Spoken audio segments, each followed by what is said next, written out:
Hi friends, ലാലിസസ് വേൾഡിലേക്ക് എല്ലാവർക്കും സ്വാഗതം. ഇതാണ് ഞങ്ങളുടെ വീട്ടുമുറ്റത്ത് വളർത്തുന്ന വെണ്ടച്ചെടികൾ. മുറ്റത്ത് ചെറിയൊരു സ്ഥലം മാത്രം ഉപയോഗിച്ച് നട്ടതാണെങ്കിലും ഇപ്പോൾ നല്ല രീതിയിൽ കായ്ക്കുന്നുണ്ട്. സ്വന്തം വീട്ടിൽ തന്നെ വിഷരഹിതമായ പച്ചക്കറികൾ ലഭിക്കുന്നത് വലിയൊരു സന്തോഷമാണ്.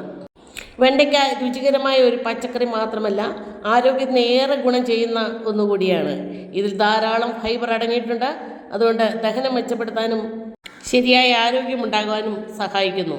വെണ്ടയ്ക്കയിൽ vitamin C, vitamin K, magnesium തുടങ്ങിയ പോഷകങ്ങൾ ധാരാളമുണ്ട്. ശരീരത്തിൻ്റെ പ്രതിരോധശേഷി വർദ്ധിപ്പിക്കാനും എല്ലുകളുടെ ആരോഗ്യം നിലനിർത്താനും ഇത് സഹായിക്കും.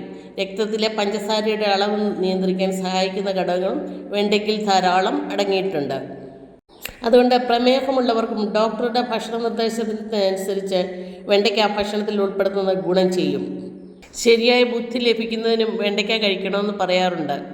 പച്ചക്കറികളുടെ വിത്തുകൾ വാങ്ങി വീട്ടിൽ തന്നെ പാകി വളർത്തിയെടുത്താണ് ഞാൻ തൈകൾ നടുന്നത്.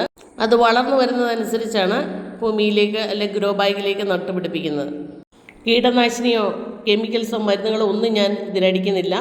ജീവികളൊക്കെ കുറേ തിന്നോട്ടെ, ബാക്കി മതി എന്നുള്ളൊരു പോളിസിയാണ്.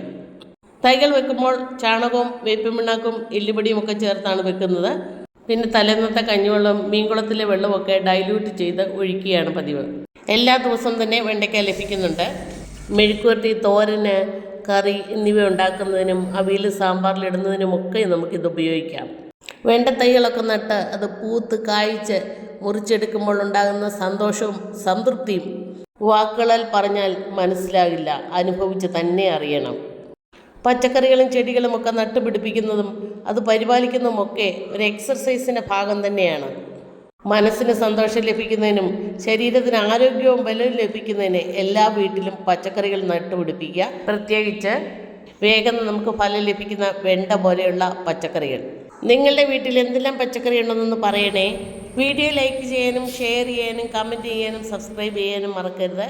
വീണ്ടും ഒരു വീഡിയോയുമായി വേഗം വരാമെന്ന പ്രതീക്ഷയോടെ നിർത്തട്ടെ. Thank you.